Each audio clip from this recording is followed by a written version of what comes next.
Okay, game. Check tayo guys. Mabigay na ba yung dalawa? Okay, nakaplata na. Hoy, ibilhin nyo! Ibilhin nyo! Yung dalawa.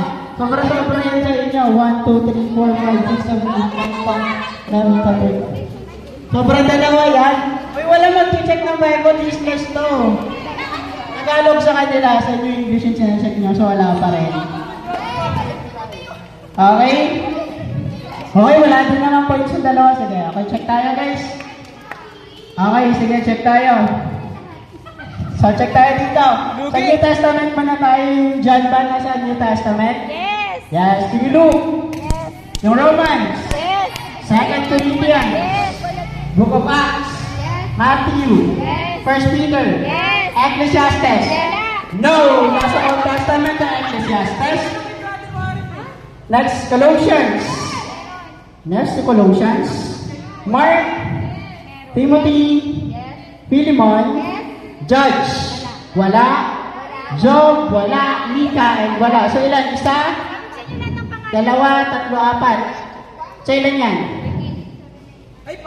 So yung blue guys, lahat ng chance ay nasa New Testament. Colossians, Thessalonians, Philippians, Galatians. Okay? So check tayo sa Old Testament. First is Amos. It is Prophet Amos. Ruth is nasa Old Testament. Proverbs is nasa Old Testament. Ezekiel is Old Testament. Titus is in New Testament. Ano ba? Next, Daniel. Old Testament, Hebrew. New Testament ang Hebrew. Sabi ko nga lahat ng yan is nasa New Testament. Thessalonians is wala dapat dito. Next is Joshua, Old Testament. Exodus, Old Testament. Revelations is in New Testament. Is na sa huli is Pahayag. Pahayag is the Revelations. Numbers is Old Testament. Galatians is New Testament ng Galatians. Leviticus is Old. Lamentation is Old. 1 and 2 Kings is Old. Psalm is Old. Jude is in New Testament.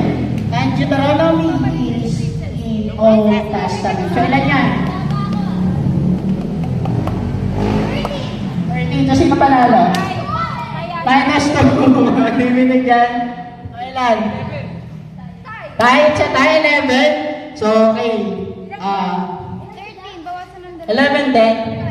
So 11 din, ito para parehas kayo naman eh.